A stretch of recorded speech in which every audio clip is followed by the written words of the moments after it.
बारिश तेज हो चुकी थी। रात की ठंड हवा में चुभ रही थी, लेकिन उस छोटी सी लड़की के हाथ में अपने पिता का भीगा हुआ हाथ था और उस हाथ में एक जलेबी। स्ट्रीट लाइट की पीली रोशनी पानी की बूंदों पर पड़कर सोने सा चमक रही थी। आन्या की आंखों में हल्का सा डर था, थोड़ा सा दर्द, लेकिन उसमें चमक थी, जैसे वो दुनिया को समझना शुरू कर रही हो। उसके पिता मुस्कुराने की कोशिश करते हुए बोले, तेरे लिए लाया हूं, बस मुस्कुरा दे। आन्या ने कुछ नहीं कहा, बस उनकी उंगलियों को और कसकर पकड़ लिया। वो दोनों उस टूटी फूटी गली से घर की ओर चल रहे थे। कीचड़ उछल रहा था, पर उस बच्ची के कदम इतने धीमे और सोचते हुए थे, जैसे दुनिया की सबसे बड़ी जिम्मेदारी उसी के छोटे पैरों पर हो। अगली सुबह स्लम की वही भगदड़, वही चिल्लाहटें, वही संघर्ष। लेकिन छोटी आन्या मिट्टी में गिरे एक पुराने शब्दकोश को उठाकर उसके पन्ने पलट रही थी। आंखों में सवाल था, ये बड़े लोग कैसे बनते हैं?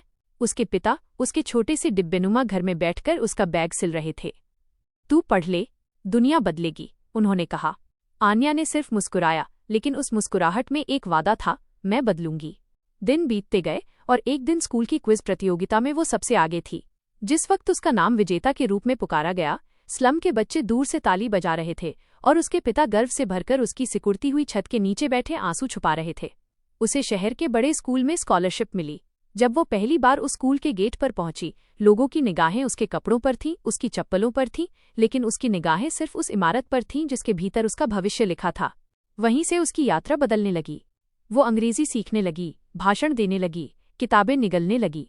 जब पहली बार डिबेट स्टेज पर खड़ी हुई तो घबराहट ने उसके पैरों को जमा कर रखा, लेकिन उसी पल उसे बारिश वाली रात याद आई। वो एक कदम आगे बढ़ी और कहा, गरीबी मेरी पहचान नहीं, मेरी शुरुआत है। इसके बाद तालियों का शोर गूंज उठा और उसी पल वो एक नाम बन गई। लेकिन जिंदगी हमेशा सीधी नहीं होती। एक रात जब वो देर से लौटी, उसका पिता रास्ते में गिर पड़ा था।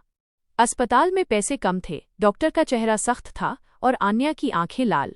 उसे बचा लो, उसने बस इतना कहा। पिता बच गए, पर ये रात उसके भीतर एक नई आग जला गई। उसने फैसला किया कि वो सिर्फ खुद के लिए नहीं, पूरे स्लम के लिए लड़ेगी। कॉलेज पहुंची तो उसकी आवाज में अब वजन था। वो रैलियों में बोलती, महिलाओं के लिए काम करती, भ्रष्टाचार के खिलाफ खड़ी होती। एक दिन जब स्लम में पानी की टंकी टूट गई और दिन भर कोई अफसर नहीं आया, आन्या दौड़ती हुई गई, मीडिया को बुलाया, लोगों को संगठित किया और उसी शाम पानी बहने लगा। सभी की नजरें उस पर थीं। ये लड़की नेता बनेगी एक दिन, किसी ने धीरे से कहा। शायद भगवान ने भी सुन लिया। धीरे धीरे वो चर्चा में आने लगी। शहर उसके भाषणों से गूंजता था। चैनल उस पर बहस करते थे। और एक दिन वो एक राजनीतिक कार्यालय में खड़ी थी, जहां बड़े नेता हंस रहे थे। स्लम की लड़की देश बदलेगी। आन्या ने उनकी आंखों में देखते हुए कहा, स्लम में रहने वाले लोग भी इस देश को बनाते हैं सर। कमरा शांत हो गया। वो समझ गए ये लड़की झुकने वाली नहीं। चुनाव आया। रैलियों में लोगों की भीड़ उमड़ती थी, जैसे कोई तूफान उठ रहा हो। बच्चियां उसकी तस्वीरें पकड़े थीं, बुजुर्ग हाथ उठाकर दुआ दे रहे थे और युवा उसके हर शब्द पर नारे लगा रहे थे। जब वो स्टेज पर बोलती, उसके स्वर में आग और ममता दोनों होती। एक भी बच्चा भूखा नहीं सोएगा, एक भी औरत असुरक्षित नहीं रहेगी, एक भी गरीब बिना आवाज के नहीं रहेगा। अंतिम चुनाव परिणाम वाली सुबह स्क्रीन पर धीरे से शब्द उभरे, Anaya the new prime minister of India. पूरे स्लम में पटाखे फूट पड़े। घरों की छतों पर लोग नाच रहे थे। उसके पिता की पुरानी फोटो को किसी ने मालाएं पहनाई। आन्या शांत थी, उसकी आंखें नम थीं, पर होठों पर हल्की मुस्कान।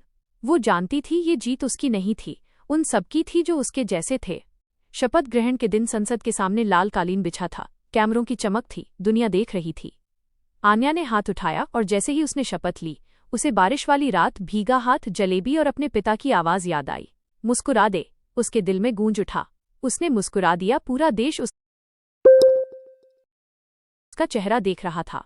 पहली रात प्रधानमंत्री निवास में उसने अपनी सारी टीम को बाहर भेज दिया।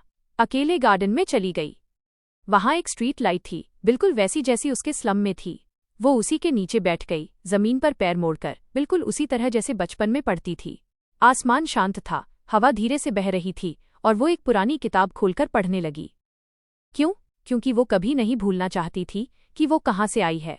और हवा में एक एहसास तैर रहा था, एक लड़की जिसने कभी भीगी हुई जलेबी पकड़ी थी, आज पूरा देश उसके हाथों में था।